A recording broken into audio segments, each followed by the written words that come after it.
Yang sunnah itu mewudukkan jenazah sebelum mandi. Sebab kebanyakan masyarakat mandikan dulu baru diwudukkan. Yang sunnah itu begitu kita mandikan jenazah, bersihkan semua kotoran. Sudah bersih semua kotoran, wudukkan. Setelah diwudukkan baru mulai mandikan. Cara memandikan itu basuh yang kanan depan dulu, sudah itu kiri depan, sudah itu kanan belakang, sudah itu kiri belakang. Kalau sudah rata air dengan 4 kali tadi, sudah dianggap 1 kali memandikan jenazah.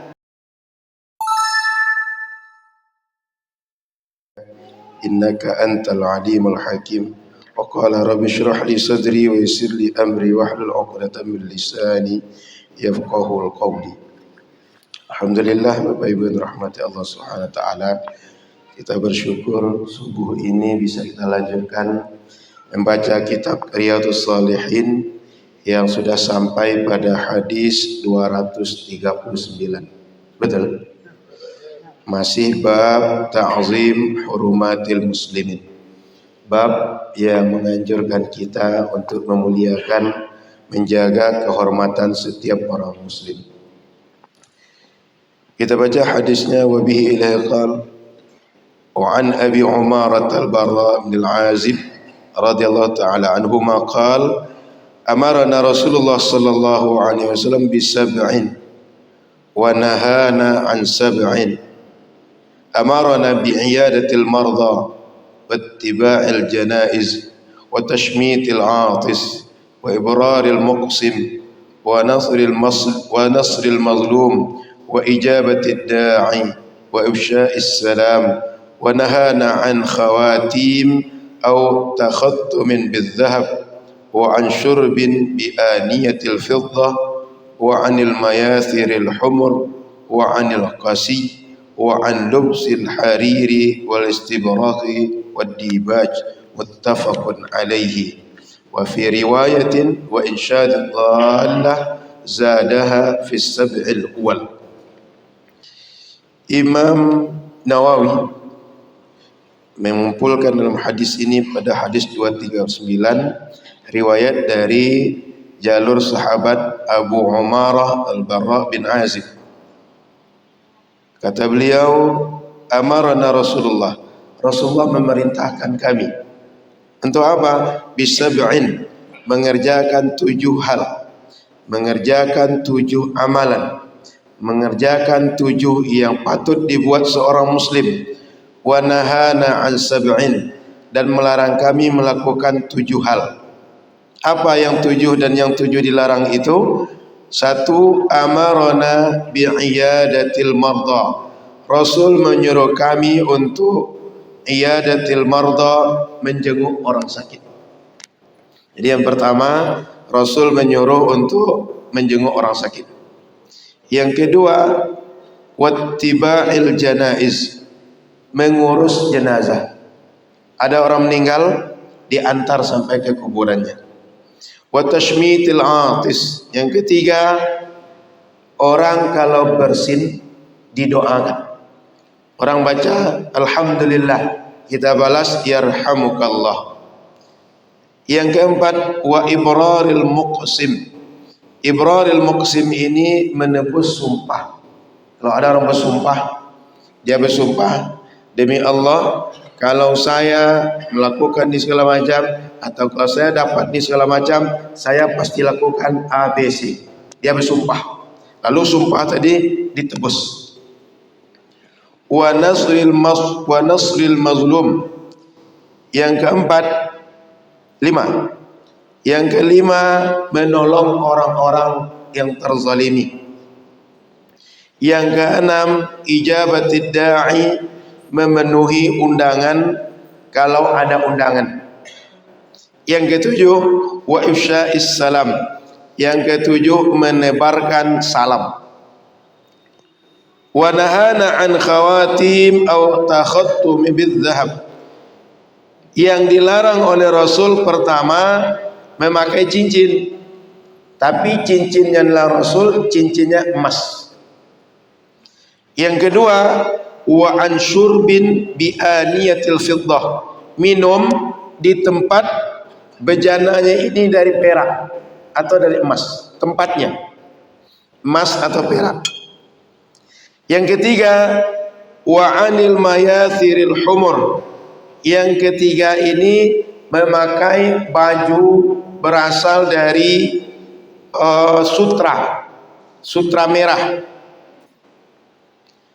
Yang keempat, wa anil qasi. Qasi ini juga jenis baju berasal dari sutra. Wa an lubsil harir.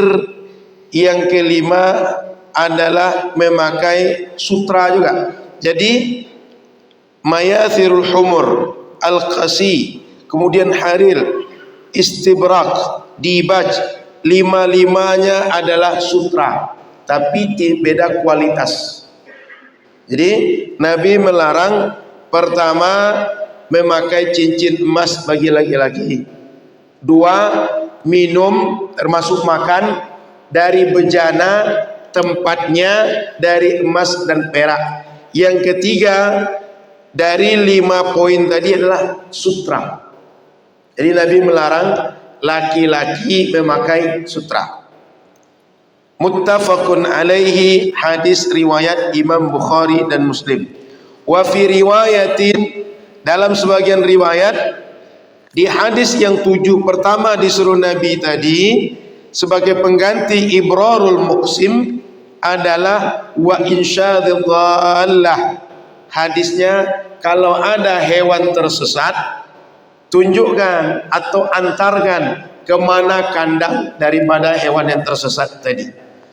Zadaha fis sab'il awal, ditambahkan oleh periwayat hadis pada 7 suruhan yang pertama, pengganti daripada kalau kita bersumpah, sumpah tadi ditebus. Jadi para ahibba yang dirahmati Allah Subhanahu wa taala, ada 7 kita disuruh oleh Rasul. 1, menjenguk orang sakit. Orang sakit secara psikologis dia merasa jauh dari orang, karena merasa dia tak sama keadaan dengan orang, maka merasa dia sendirian, merasa dia ditinggalkan orang. Sebab orang bisa aktivitas, dia tak bisa. Orang bisa pergi jamaah, dia tak bisa.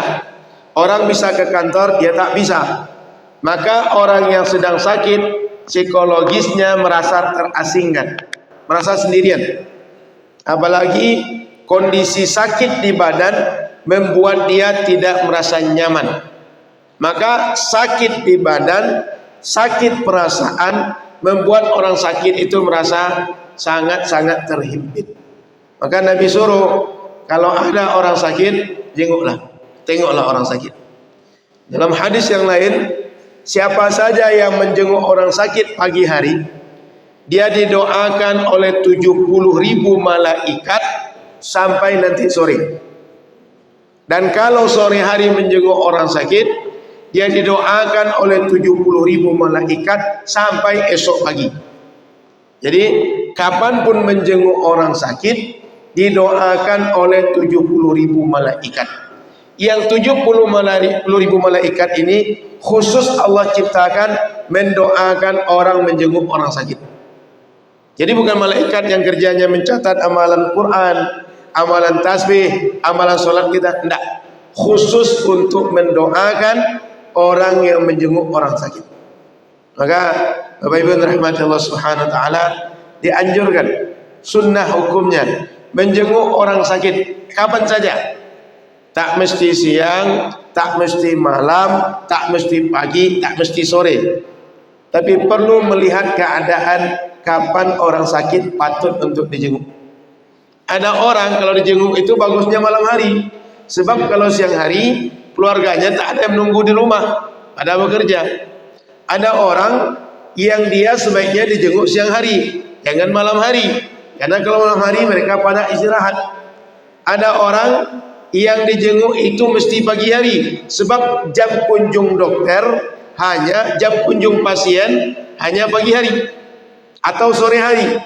Maka berkunjung melihat pasien sakit, orang sakit, kapan saja dipersilahkan, dengan memperhatikan kapan orang sakit bisa untuk dikunjungi. Karena setiap orang tak sama, kebiasaan suatu masyarakat tak sama. Boleh jadi di masyarakat kita kebiasaan mengunjungi orang sakit pagi hari, di tempat lain siang hari, tempat lain malam hari. Maka hadis tadi mengatakan kalau pagi hari menjenguk orang sakit, sampai sore hari 70.000 malaikat mendoakan. Kalau sore hari sampai esok pagi 70.000 malaikat mendoakan. Maka silakan menjenguk orang sakit kapan saja, tak terbatas waktunya, apakah pagi saja, apakah sore saja, malam saja, kapan saja silakan. Melihat keadaan orang sakit, melihat bagaimana adat suatu masyarakat, kebiasaan kapan orang sakit biasa dijenguk. Yang kedua, wattiba'il janaiz, mengurusi jenazah. Begitu orang meninggal, maka Bapak Ibu yang rahmati Allah, tugas kita ini terutama keluarga mayit atau orang di dekat orang meninggal. Satu, pastikan dia meninggal. Apakah dia diperiksa nadi atau tengok tanda-tanda yang lain. Yang kedua, kalau sudah pasti dia meninggal, maka tugas kita tutup mata dia. Sebab orang kalau meninggal, mata ini mengikuti arah ruh ditarik oleh Allah. Maka kadang dia melalak ke atas, kadang ke samping, kadang ke bawah, kadang melihat tajam ke depan. Kalau tak ditutup, jelek untuk dilihat. Saya tak terbayang Bapak Ibu, ketika menjenguk orang sakit, mata orang sakit terbuka lebar-lebar, datang kita mengedip sikit, dibalasnya mengedip pula. Maka Bapak Ibu rahmati Allah, Rasul suruh kalau orang sudah meninggal, sudah pasti meninggal, pertama tutup mata dia. Sudah tutup mata. Yang kedua, letakkan dia di tempat yang tinggi. Misal tadi di atas lantai, letakkan tempat yang tinggi. Kalau di kita orang Melayu, biasanya ditaruh di atas dipan, atau ditaruh di tengah rumah, di atas kasur agak ditinggikan sedikit. Orang melayat nanti baru duduk di sekitarnya. Sudah ditaruh tempat yang tinggi. Yang ketiga, taruhnya menghadap ke kiblat. Macam mana maksudnya? Hadapkan kakinya ke kiblat, kepalanya agak tinggikan sedikit. Jadi macam dia menengok macam ini. Ini arahnya ke kiblat. Macam inilah badannya, begini badannya. Ini kepala ini tekuknya ke arah kiblat. Jadi arahkan ke kiblat. Yang keempat, semua sendi, kalau badan dia tadi misalnya tak lurus, luruskan segera. Boleh jadi kaki dia menekuk, tangan dia menekuk, luruskan segera. Karena orang kalau sudah meninggal, kalau agak lama dibiarkan, semua kelenturan itu akan hilang. Maka kalau sempat tangani seperti ini posisinya, kalau tak segera kita luruskan, dia akan begini terus sampai kita kafani, sampai kita kuburkan. Maka segera sendi-sendi dikembalikan, badan diluruskan. Tak perlu dibuat sedekap, karena dia tak akan sholat. Jenazah tak akan sholat. Yang begini ini orang sholat. Jadi posisinya lurus saja. Sudah itu, sudah diluruskan, sudah sendi-sendi semua diluruskan, taruh benda berat di atas perutnya. Nabi, kalau ada yang meninggal, itu ditaruh besi di atas perutnya. Kenapa? Orang kalau sudah meninggal, perutnya mudah kembung. Tengok kalau ikan mati merapung di atas air, itu perutnya besar. Apa bahasa Indonesia itu? Pernah nengok? Perut itu dia akan membesar. Maka supaya dia tidak kembung itu, ditahan dengan benda berat. Kalau zaman Nabi dengan besi. Di kita saya tengok sebagian tempat ditaruh mushaf, sebagian dengan mushaf Quran, ditaruh benda berat. Kenapa? Supaya jangan sampai menggelembung dia. Ketika menggelembung, kita semua mengira macam-macam. Oh, ada sihirnya. Oh, ada jinnya. Itu ilmu hitamnya mengamuk sehingga dia naik ke atas. Bukan. Tabiat daripada bangkai, kalau sudah mati, dia menggelembung. Yang mudah kita tengok ikan kalau mati di atas permukaan air, itu rata-rata ikan itu makin lama dia mati, menggelembung perutnya. Sudah itu, pakaian yang ada di badan, terutama yang sempit, itu dibuka supaya tidak cepat terjadi pembusukan badan. Nah, sudah selesai itu semua, sudah bisa kita mandikan jenazah, baru kita mandikan jenazah. Ketika memandikan jenazah, kita perlu ingat yang sunnah itu mewudukkan jenazah sebelum mandi. Sebab kebanyakan masyarakat mandikan dulu baru diwudukkan. Yang sunnah itu begitu kita mandikan jenazah, bersihkan semua kotoran. Sudah bersih semua kotoran, wudukkan. Setelah diwudukkan baru mulai mandikan. Cara memandikan itu, basuh yang kanan depan dulu, sudah itu kiri depan, sudah itu kanan belakang, sudah itu kiri belakang. Kalau sudah rata air dengan 4 kali tadi, sudah dianggap 1 kali memandikan jenazah. Kalau sudah rata, dianggap cukup memandikan jenazah. Kalau ingin sempurna, ulanglah 3 kali. Maka selesai memandikan jenazah. Setelah dimandikan, baru dikafani. Mengkafani jenazah itu minimal pakaian menutup aurat, paling minimal. Bisa lebih menutup sekujur badan. Bisa sempurna, buatlah laki-laki 3 lapis yang besar, tambah di dalamnya ada imamah, tambah ada sarung. Kalau perempuan buat 5, tambah nanti ada baju kurung, tambah jilbab, sehingga 7 lapis semuanya kalau perempuan. Selesai dikafani, baru nanti disolatkan. Sekedar mengingatkan kembali, mensolatkan jenazah itu bisa di hadapan jenazah, bisa gaib. Tak ada jenazah depan kita. Dan gaib ini bisa di atas kuburan atau memang jauh kita dari jenazah. Seperti kemarin meninggal Yazid bin Abdul Qadir Jawas, jamaahnya datang, disolatkan dari atas kuburannya. Ahlus sunnah dari dulu, sebelum orang Wahabi tahu solat jenazah di kuburan, ibadah di kuburan itu tak ada masalah. Kenapa? Ibadah mereka kepada Allah.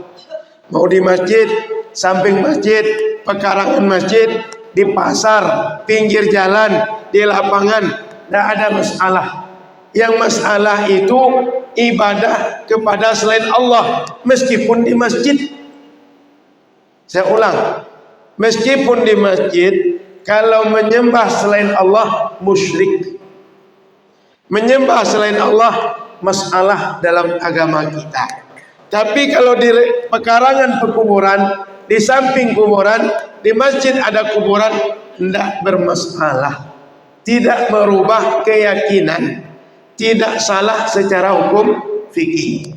Maka Bapak Ibu yang dirahmati Allah Subhanahu wa taala, salat jenazah bisa dihadiri di depan jenazah atau gaib. Bisa jauh tempatnya, bisa dari atas kuburan.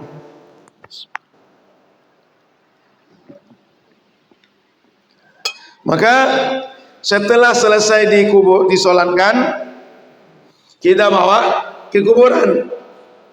Di kuburan nanti jenazah dikuburkan, hadapkan ke kiblat.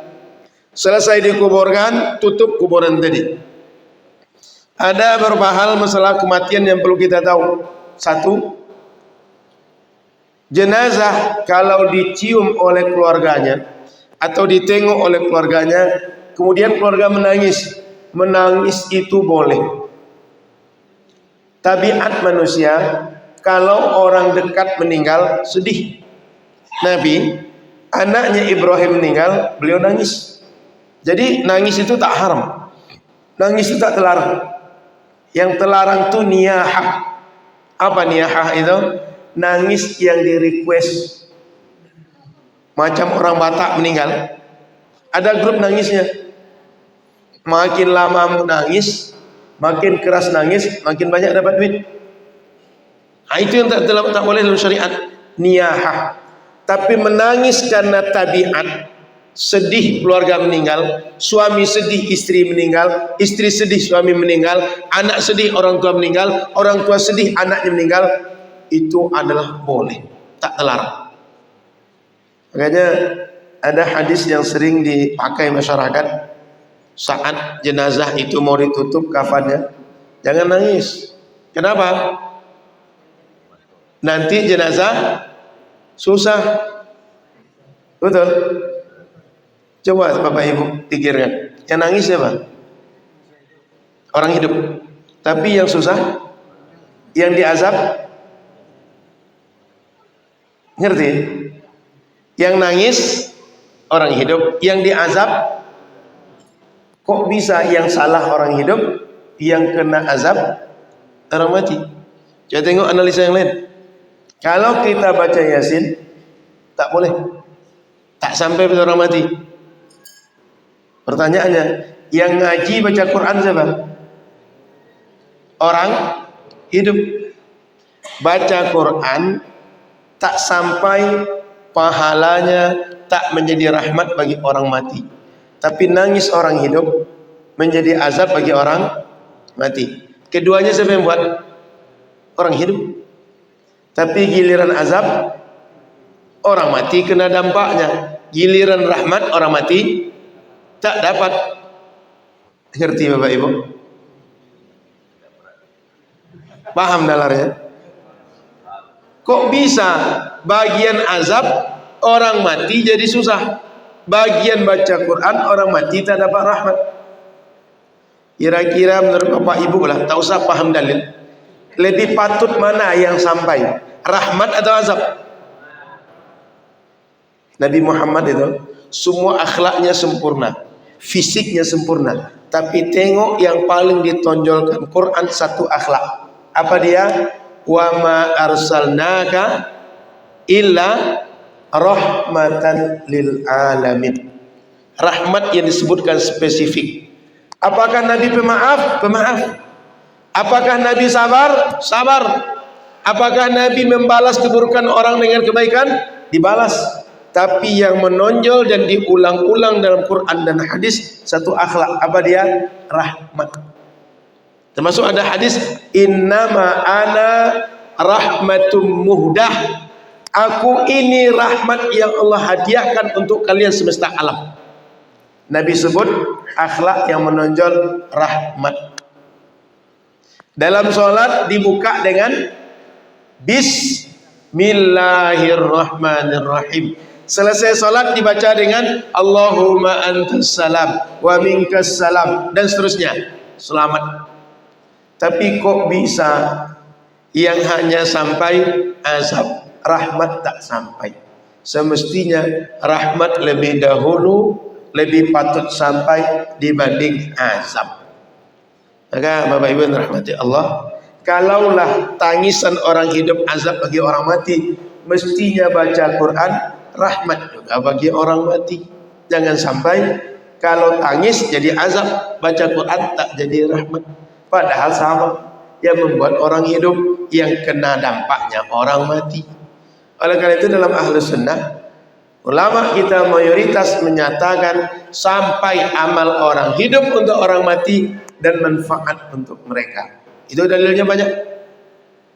Maka Bapak Ibu yang rahmati Allah, sejak dahulu kalau meninggal orang di tanah Melayu itu dibacakan Yasin.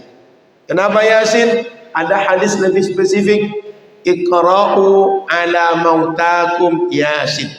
Bacakan untuk orang yang sudah meninggal di antara kalian Yasin, surat Yasin. Kemarin ini ketika saya posting di Facebook hadis itu, ada yang bantah. Buya, itu kan untuk orang yang akan mati. Saya tanya balik, itu redaksi hadis mautakum. Yang disebut maut, disebut mayit, orang masih hidup atau sudah mati gitu saja. Bapak Ibu, sepanjang Bapak hidup tahu, jika disebut maut atau mayit atau mati, orang itu masih hidup atau tak bernyawa lagi? Tak ada lagi nyawanya. Redaksi Nabi itu mautakum. Mauta itu maut bahasa kitanya. Orang sudah meninggal. Jadi orang sudah meninggal dibacakan Yasin untuk dia. Itu hadis Nabi. Maka kalau ada yang mengatakan untuk orang sebelum meninggal, kata Imam Al-Qurtubi, Yasin itu, la ilaha illallah itu ditalkinkan, itu dua. Satu, untuk orang sudah meninggal, diperluas maknanya untuk orang ketika akan meninggal. Yang meninggal dia bisa manfaat, apalagi orang belum meninggal, orang hidup. Jadi ada dua itu. Satu, bacakan Yasin untuk orang meninggal. Yang kedua, laqinu mautakum la ilaha illallah. Talkinkan orang sudah meninggal di antara kalian dengan la ilaha illallah. Redaksi hadisnya sama, mautakum, orang sudah meninggal. Jadi Bapak Ibu rahmat Allah Subhanahu wa taala, kalau ada orang menangis boleh, biarkan. Yang tak boleh menangis yang dibuat-buat, yang dipesankan, yang dibayar. Itu niyahah. Tapi menangis karena tabiat boleh. Dan tak menjadi azab bagi mayit. Saya ulang, menangis karena tabiat boleh. Tidak menjadi azab bagi mayit. Tadi soal memandikan, soal menangis. Sudah itu, kalau orang sudah meninggal, itu Nabi mengajarkan talkinkan orang yang sudah dikuburkan tadi itu. Ajarkan kepada dia, fulan, nanti datang dua orang malaikat. Dia akan bertanya, man rabbuka? Man hadzal rajul alladzi ata ilaika? Ditengokkan Nabi Muhammad, ni siapa ni? Ditanya siapa Tuhan kalian, ditengok Nabi Muhammad. Kalau orang beriman dia menjawab, itu adalah Rasulullah, Nabi saya. Tapi kalau orang kafir, orang munafik, dia bilang, saya tidak tahu. Cuma semasa saya hidup, orang pernah bilang ada orang namanya Muhammad. Itu orang kafir, orang munafik, begitu jawabannya. Tapi orang Islam menyebut itu Muhammad Nabi saya. Ajarkan. Dari mana kita melakukan ini? Dari mana dasarnya? Hadis yang tadi sempat saya bacakan. Kata Nabi, laqinu mautakum la ilaha illallah. Ajarkan, talkinkan orang sudah mati di antara kalian dengan dibacakan la ilaha illallah. Dan itu dibuat oleh sahabat. Rasul yang ajarkan, kemudian dibuat oleh sahabat. Maka sampai sekarang kalau ada orang meninggal di tanah Melayu ditalkinkan. Kadang orang bilang itu tak manfaat, apa gunanya, orang sudah mati, tak terdengar oleh dia. Bapak Ibu pernah dengar hadis, kalau kita masuk ke kuburan, itu suara sendal kita terdengar oleh mayit. Pernah dengar? Saya tanya satu, lebih jelas mana suara sendal? Kira-kira sendal paling keras bunyi sendal apa? Tangkelek katakan. Kalau kita masuk ke kuburan, injak tanah bunyi itu tidak? Tak bunyi. Tapi suara sendal, selunak-lunak suara sendal terdengar oleh jenazah. Kira-kira kalau suara orang, suara kita terdengar tidak oleh jenazah? Lebih terdengar. Suara sendalnya itu terdengar. Suara manusia lebih terdengar. Sudah itu yang lain. Orang kalau mati, dia itu masih bisa melihat keadaan kita dia masih hidup atau sudah habis betulan semuanya. Orang mati itu dalam Islam, begitu dia mati, dia hanya habis kehidupan dunia. Dia tak mati apakah fisik, ruh dan segala macam, tak mati keseluruhan. Yang dia selesai cuma alam dunia ini. Begitu pindah ke alam barzakh, dia hidup dengan alam barzakh. Bahkan dalam sebagian hadis, para nabi dikubur mereka hidup, wahum yusalluna, bahkan dikubur mereka itu sholat. Dalam hadis, para nabi dikubur mereka hidup, mereka sholat. Dalam Quran, orang syahid, kata Allah, mereka ahyaun, hidup, yurzaqun, dikasih rizki oleh Allah.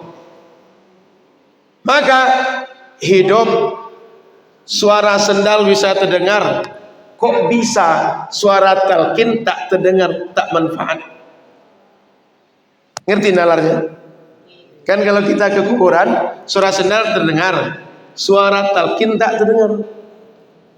Yang kedua, kalau orang sudah meninggal, apa tadi?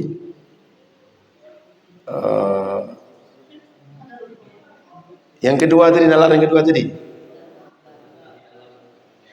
Orang sudah meninggal, itu masih hidup. Hidupnya, hidup alam roh, alam barzakh. Alam dunia memang fana, selesai, mati. Kok bisa orang masih hidup itu tak manfaat bagi dia? Orang mengingatkan dia. Orang mengingatkan bahwa dulu di dunia dia bersyahadat asyhadu an la ilaha illallah. Ketika ditanya tinggal jawab, saya bersyahadat, saya yakin Allah Tuhan saya. Maka Bapak Ibu yang dirahmati Allah Subhanahu wa taala, sejak dahulu orang kalau sudah meninggal dikuburkan, selesai pusara ditutup, itu ditalkinkan. Boleh. Manfaat dasarnya hadis Nabi. Perkara gaib kita tak tahu. Dari mana kita dapat informasi? Dari Nabi, dari Allah saja. Karena hanya Allah dan Rasul yang tahu yang gaib. Maka Bapak Ibu yang rahmati Allah SWT, talqin itu ada dasar syariatnya, banyak hadisnya. Baik, setelah itu, ketika sudah orang meninggal, biasanya sebagian kita mendoakan. Mendoakan itu satu, biasanya kalau turun dari rumah menuju ke masjid. Biasanya kalau kita sholatkan ke masjid, turun rumah itu disampaikan kepada jenazah, kepada orang banyak, sudah meninggal fulan. Dia mungkin bergaul dengan bapak ibu, mungkin ada kesalahan, tolong dimaafkan. Kalau ada yang berhutang, tolong sampaikan kami pada ahli waris, kami selesaikan. Dibawa ke masjid, selesai sholat jenazah di masjid, didoakan lagi di kita. Setelah didoakan, dibawa ke kuburan. Selesai dikuburkan, didoakan lagi. Betul. Di kita biasa begitu. Mendoakan orang mati sejak dia meninggal sampai kapanpun itu boleh. Apa dasarnya? Ayat Quran. Satu, nanti tengok surah Al-Hasyr ayat 10. Sebagian potongan ayat ini kita familiar. Walladzina ja'u min ba'dihim yaquluna rabbana ighfir lana wa li ikhwanina alladhina sabaquna bil iman wa la taj'al fi qulubina ghillan lil ladzina amanu rabbana innaka raufur rahim.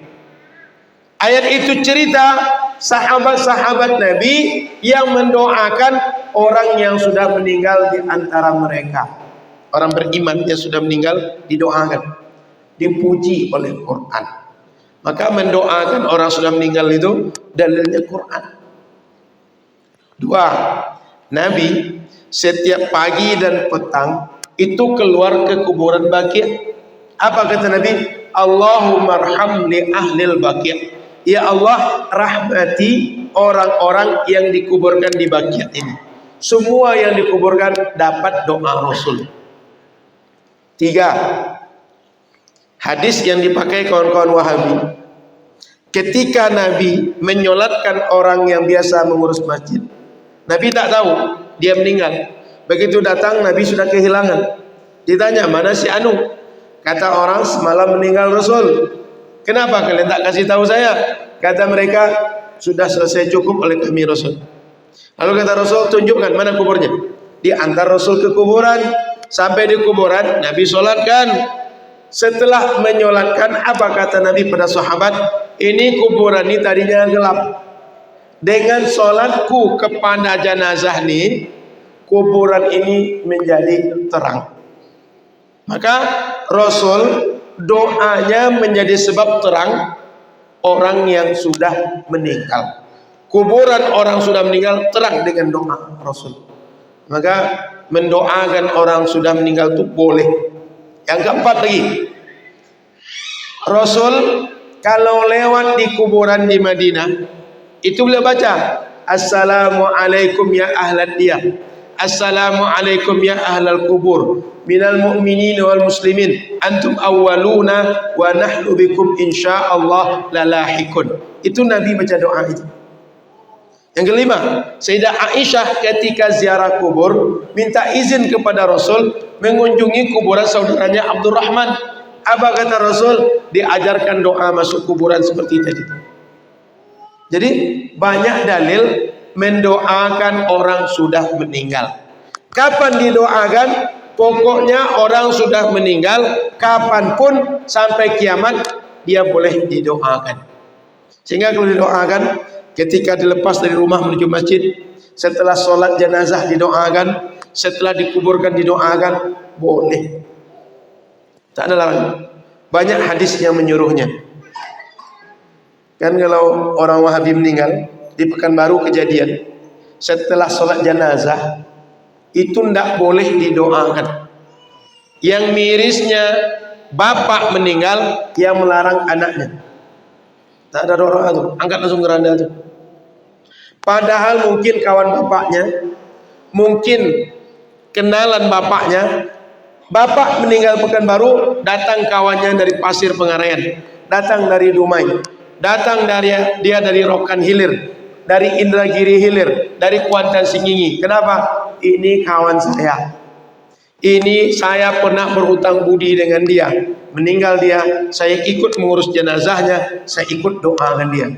Datang di Pekanbaru, anaknya tak membolehkan mendoakan bapaknya. Itu kejadian di Pekanbaru. Maka banyak hadis, banyak dalil membolehkan mendoakan orang meninggal. Dan orang sejak dia mati sampai kiamat statusnya orang mati.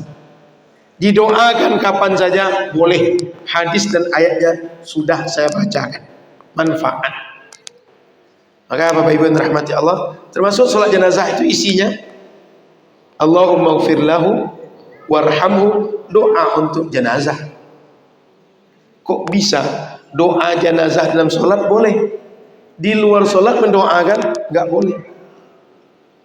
Ngerti nalarnya? Maka Bapak Ibu yang dirahmati Allah, orang meninggal boleh didoakan. Baik doa itu dibentuk acara tahlilan atau doa masing-masing.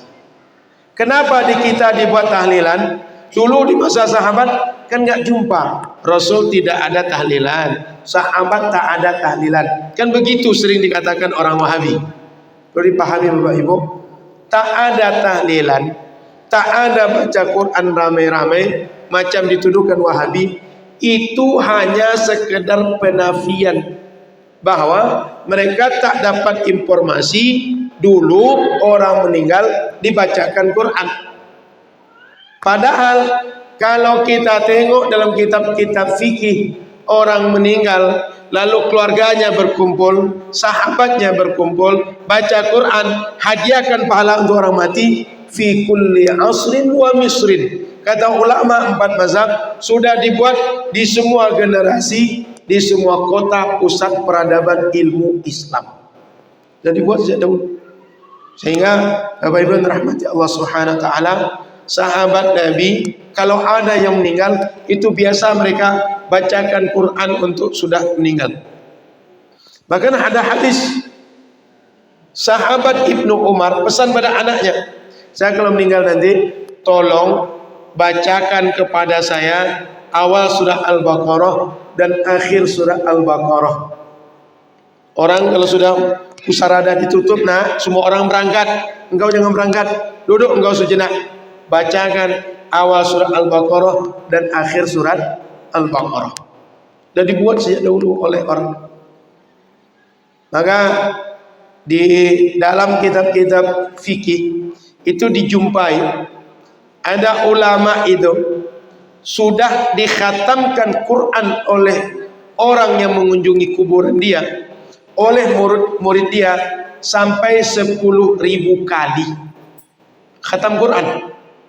Bukan sekali waktu dia sudah meninggal saja, tapi sudah 10.000 kali ditulis oleh ulama mazhab di dalam kitab-kitab fikih. Makanya kalau ada orang meninggal dibacakan Quran, bahkan khatam Quran itu kata Imam Syafi'i itu lebih baik. Jadi Bapak Ibu yang dirahmati Allah Subhanahu wa taala, mendoakan jenazah, membacakan Quran bagi jenazah, dalilnya Quran dan hadis sampai untuk jenazah. Maka balik kita kepada bab tadi, Nabi menyuruh ittiba'il janaiz, urus jenazah, ikut membawa dia, kemudian ikut menguburkan dia. Ketika kita membawa jenazah, itu dianjurkan kita bertasbih selama membawa jenazah. Subhanallah, subhanallah, subhanallah. Sahabat Nabi berzikir ketika membawa jenazah. Maka setelah sampai di kuburan baru kita tanam. Kan sebagian ada pula yang bermasalahkan, kita berzikir membawa jenazah, itu ada dasarnya bertasbih membawa jenazah. Kemudian orang kalau ikut membawa keranda, ikut menguburkan, dia dapat pahala yang Nabi gambarkan seperti besarnya gunung Uhud. Pahalanya besar, tak terhitung. Maka Bapak Ibu yang dirahmati Allah Subhanahu wa taala, siapapun yang meninggal di antara kita ikut urus. Dia menjadi fardu kifayah jika kita ramai.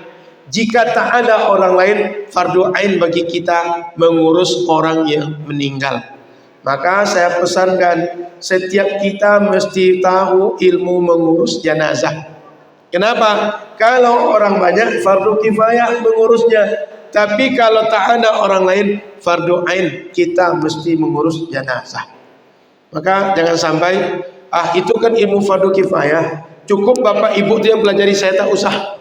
Kan kalau ada orang meninggal bisa beliau saja ngurus, saya kan tak mesti ngurus. Kalau tak ada orang RT tadi, kita RT berapa di sini? Ini RT berapa? RT 2. Meninggal satu orang di RT 2. Yang banyak ngurus saya satu, imam sholat satu.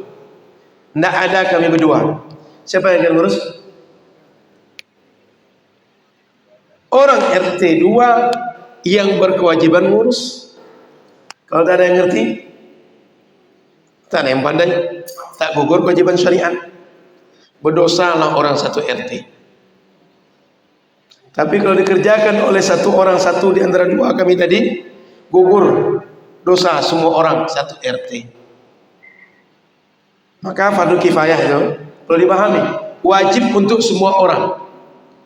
Namun sebagian orang jika melakukan menggugurkan kewajiban semua orang. Saya ulang, fardu ain, fardu kifayah itu wajib bagi semua orang. Hanya saja fardu ain wajib setiap orang melakukan. Fardu kifayah cukup sebagian orang menggugurkan semua orang. Tapi coba tak ada orang yang menggugurkan, maka menjadi fardu ain bagi yang lain. Maka jangan sampai fardu kifayah itu cukup yang ngaji, saya tak usah, saya tak perlu, kan ada yang mewakili. Jangan sampai, karena kalau itu terjadi, sempat orang yang ngerti tak melakukan, yang lain menjadi kewajiban melakukan. Bapak Ibu, jangan bayangkan orang meninggal tuh ramai terus orang sekitar kita untuk mengurus. Coba bayangkan nanti terjadi bencana, terjadi nanti musibah, terjadi nanti perang. Hanya kita yang ada dengan jenazah. Siapa yang mengurus dia? Kita yang seorang di situ. Maka ilmu fardu kifayah, saya ingatkan, jangan biarkan hanya orang yang belajar. Setiap kita mesti urus. Setiap kita mesti tahu. Karena ada masanya fardu ain bagi kita. Paham? Dia fardu kifayah kalau orang banyak. Tapi kalau tak ada orang lain, fardu ain bagi kita. Lanjut. Yang keempat. Tashmitil atis. Orang kalau bersin baca alhamdulillah, doakan yarhamukallah. Orang yang didoakan balik membalas yahdikumullah wa yuslih balakum. Diajarkan Nabi kita. Kenapa baca alhamdulillah? Karena kalau bersin banyak virus-virus yang keluar. Banyak dalam badan kita menjadi terangsang, sehat badan gara-gara bersin tadi. Maka bersyukur kepada Allah Subhanahu wa taala. Lalu kita pula ikut mendoakan semoga bersin yang keluar tadi bukan bersin menjadi penyakit, tapi bersin yang melepaskan penyakit. Maka kita doakan. Maka orang begitu mendoakan kita, dibalas pula mendoakan orang tadi. Kan kata Nabi, kalau orang buat baik pada engkau, balas kebaikan dia. Tak bisa membalas kebaikan dia, doakan orang buat baik kepada kita. Maka sekarang alhamdulillah banyak kita yang kalau orang buat baik kita balas jazakallah. Semoga Allah balas engkau. Terima kasih, syukran. Balas kebaikan orang. Minimal doa. Bagaimana Ustaz? Orang bersin itu tak baca alhamdulillah. Kita boleh memulai bacalah untuk dia alhamdulillah. Sehingga ingat dia untuk baca alhamdulillah. Jadi kita ingatkan yang tak bersin, mengingatkan agar dia baca alhamdulillah. Dia baca, kita jawab yarhamukallah. Sama dengan kalau kita mau makan. Kadang-kadang kawan kita tuh lupa baca doa. Bacalah agak keras sedikit. Bismillahirrahmanirrahim. Allahumma barik lana. Dengan kita baca keras, orang jadi ingat. Kalau kita tak baca, kawan kita lupa, semuanya tak baca. Jadi kadang-kadang kita menjaharkan bacaan itu, mengingatkan orang lupa, membangkitkan orang yang tak ingat. Maka boleh dibaca dengan agak keras sedikit. Begitu juga orang bersin, dia tak baca alhamdulillah, kita yang baca. Kemudian selanjutnya, ibraril muqsim. Ada orang bersumpah, agar sumpahnya tidak menjadi hutang bagi dia, itu dianjurkan lunasi hutang tadi. Baik dengan cara berpuasa atau dengan cara melepas sumpah yang lain. Disuruh oleh Rasul. Jangan sampai kita sumpah itu tak dilunasi. Yang kelima, nasril mazlum, menolong orang yang dizalimi. Dalam agama kita, yang ditolong itu dua, orang zalim dan orang yang dizalimi. Gimana caranya? Orang zalim diingatkan, disadarkan dia. Dalam agama kita tak boleh buat ini. Dalam agama kita ini terlarang. Orang yang dizalimi ditolong, dilindungi dia. Maka orang yang zalim, orang yang dizalimi, keduanya berhak untuk kita tolong. Cara menolongnya beda-beda, dan agama menyuruh kita tolong kedua-duanya, yang dizalimi dan yang menzalimi. Terutama di sini yang dizalimi tolong oleh kita. Jangan sampai saudara kita dizalimi, kita pula ikut menertawakan, kita pula ikut tertawa, suka, senang. Tapi tolonglah yang dizalimi. Yang keenam, ijabatid da'i. Ada undangan orang akikahan, orang khataman, orang khitanan, orang menikah, penuhi undangan. Ada hukum wajib, ada yang sunnah. Hukum asalnya sunnah, tapi ada yang wajib memenuhi undangan nanti.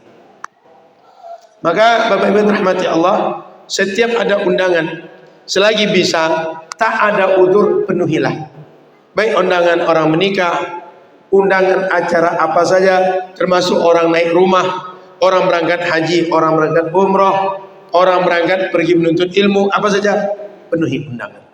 disuruh oleh syariat.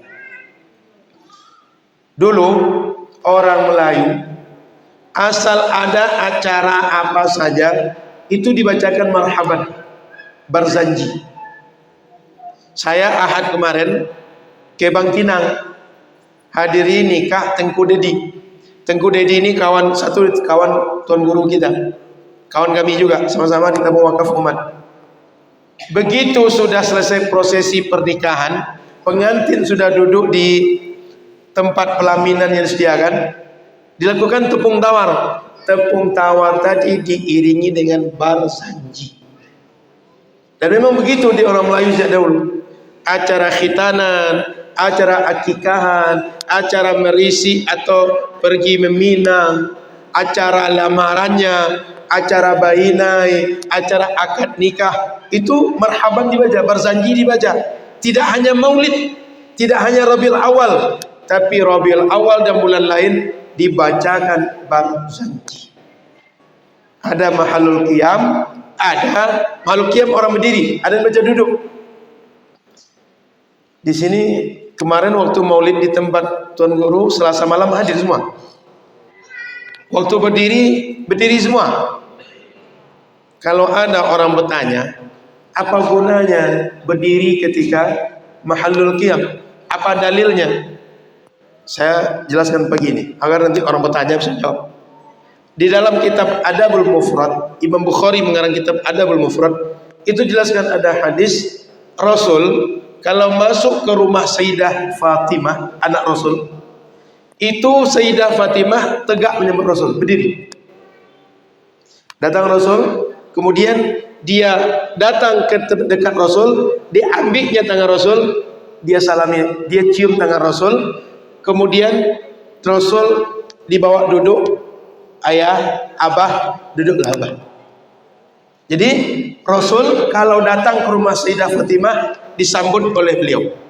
Sebaliknya, kalau Fatimah datang ke rumah Rasul, itu oleh Rasul berdiri, diambil tangan dia, dicium Sayyidah Fatimah, lalu disuruh duduk oleh Rasul. Ayah mencium anak, kemudian tangannya dibawa, duduklah anak. Sayyidah Fatimah datang, Rasul berdiri menyambutnya. Rasul datang, Sayyidah Fatimah berdiri menyambut kedatangan Rasul. Maka berdasarkan hadis ini, para ulama mengarang kitab sunnah dianjurkan berdiri menyambut orang-orang yang dimuliakan kalau dia datang. Baik mulia karena kesolehannya, mulia karena ilmunya, mulia karena dia ditinggikan sebab dia pemimpin di tengah-tengah kita. Itu dianjurkan untuk tegak menyambut kedatangannya. Oleh karena itu, marhaban, kisah Rasul dibacakan, tentang Rasul dibacakan, dianjurkan ketika Rasul dibacakan itu kita muliakan. Kata para ulama, memuliakan Rasul itu semasa Rasul hidup dan setelah meninggal. Apa dalilnya Rasul dimuliakan setelah meninggal? Waktu masa Khalifah Umar bin Khattab, datang Arab Badui ke kuburan Rasul. Dia panggil Rasul, berteriak-teriak di kuburan Rasul. Marah Umar, dipukulnya orang tadi. Orang lain protes, sahabat lain protes. Apa kata Umar menjawab? Rasulullah dulu mengajarkan kita bahwa ada ayat Quran, innal ladzina yaghudduna aswatahum 'inda Rasulillah. Dulu ditegur oleh Quran, siapa saja yang memanggil Rasul, meninggikan suaranya, memanggil Rasul macam memanggil orang lain, itu ditegur oleh Quran. Nggak boleh macam itu. Makanya orang teriak-teriak di atas kuburan ini, saya pukul dia, kata Umar. Maka berdasarkan perbuatan Rasul, perbuatan Sayyidah Fatimah dianjurkan berdiri menyambut orang yang punya keutamaan. Berdasarkan perbuatan Sayyidina Umar, Rasul dimuliakan semasa hidup, dimuliakan setelah meninggal. Setelah meninggal dibacakan maulid, maka ketika maulid dibacakan memuliakan Rasul, berdiri kita membacakan maulid itu. Itu dasarnya kenapa ada mahallul qiyam di dalam maulid, dalam baca marhaban, dalam baca barzanji. Terang? Jelas?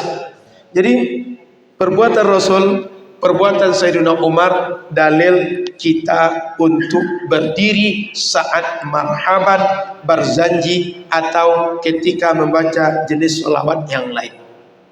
Itu. Lanjut. Wa ifsya'us salam, menebarkan salam.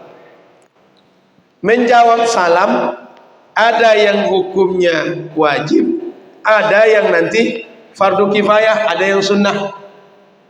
Kalau hanya kita sendiri, orang ucap salam, wajib kita menjawab. Tapi kalau datang orang masuk sendiri dari pintu masjid, kita ramai, fardu kifayah menjawab. Kalau sudah banyak orang menjawab, kita bisa sunnah hukumnya menjawab. Maka menebarkan salam dianjurkan. Menjawab salam hukumnya, hukum asalnya wajib. Maka kalau ada kita berjumpa dengan orang, kenal atau tak kenal, sebaiknya bacakan salam. Nah, di kita kadang-kadang ada yang begitu, banyaknya tak lagi mengucapkan salam. Orang dikenal jangan tak salam, apalagi orang tak dikenal. Yang parahnya hanya beda keyakinan atau hanya beda amaliyah. Kita talqin, dia tak talqin. Kita habis salam berjabat tangan, dia tak berjabat tangan, tak mau salam dengan kita. Baca assalamualaikum tak mau. Padahal beda kita cuma habis sholat kita jabat tangan, dia tak jabat tangan. Cuma itu bedanya. Tapi kita jabat tangan dituduh bid'ah. Coba ditanya ke orang itu, jika kita salaman sebelum masuk masjid boleh atau tidak? Sudah keluar masjid, dah selesai sholat, anggap 10 menit, tidak ada lagi semua doa segala macam, keluar kita masjid, sampai luar salaman dengan orang tadi, boleh bagi dia atau tidak? Kok bisa? Habis sholat, habis doa, jabat tangan tak boleh. Di luar masjid boleh. Sebelum sholat, jabat tangan boleh. Jangan-jangan kalau sholat itu boleh juga jabat tangan, boleh juga jabat tangan kata dia. Ini habis sholat tak boleh jabat tangan, bid'ah. Di luar masjid tidak bid'ah. Pertama jumpa di dalam masjid yang sama, jabat tangan boleh, tidak bid'ah. Ngerti nalarnya? Malam Jumat baca Yasin tak boleh. Malam Senin, malam Rabu, Jumat malam, tapi malam Jumat tak boleh. Alasannya baca Yasin memang boleh, tapi dikhususkan malam Jumat tak boleh, dirutinkan tak boleh. Pertanyaannya, kalian buat kajian kenapa khusus setiap Selasa malam kajian akidah? Kenapa tidak tiap malamnya kajian akidah? Ngerti? Rabu malam fikih, Selasa malam akidah, Kamis malam tafsir, Jumat malam kajian akhlak. Rutin juga, dikhususkan juga hari tertentu. Ngerti maksudnya? Dikhususkan juga kitab tertentu. Yang kita baca kitab usul salasah. Kenapa tak Riyadhus Shalihin kadang-kadang? Kenapa tidak Arba'in Nawawiyah kadang-kadang? Paham maksud saya? Kalau kita mengkhususkan boleh, orang tidak. Kita merutinkan boleh, orang tidak. Maka kalau merutinkan tak boleh baca Yasin malam Jumat, ya kalian buatlah kajian kadang-kadang tafsir, kajian kadang-kadang akidah, kajian kadang-kadang fikih. Kenapa kajian rutin? Judulnya kajian rutin. Orang tak boleh, kita boleh. Memang Tuhan kita beda, Nabi kita beda. Ngerti nalarnya? Maka Bapak Ibu yang dirahmati Allah Subhanahu wa taala, bacakan salam, orang dikenal atau tak dikenal. Kemudian 7 larang Rasul, kesimpulannya 3. 1, pakai cincin emas bagi laki-laki. Ini cuma warnanya yang emas, tapi bukan emas. Dikasih orang. Karena dikasih orang itulah masih senang dipakai. Baru malam Jumat malam kemarin dikasih orang. Ini kabarnya kalau jual 10 miliar harganya. Makanya dipakai terus, takut hilang. Nanti dimainkan Abdul hilang pula nanti. Jadi pakai cincin bagi laki-laki boleh. Kenapa ini jari manis? Sebab di kelingking terlalu besar. Kiri atau kanan terlalu besar.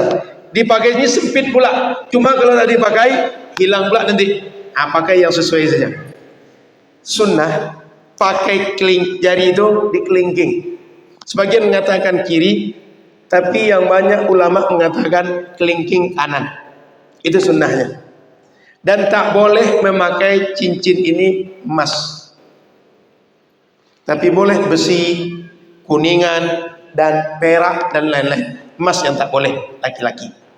Sudah itu yang kedua, memakai baju sutra. Sutra jenis apapun, terutama yang sutra itu dominan dibanding dasar lain. Kan kadang sutra dicampur. Yang dominan sutra atau sutra keseluruhan, laki-laki tak boleh, perempuan boleh. Emas perempuan boleh, laki-laki tak boleh. Tak hanya cincin, semuanya tak boleh.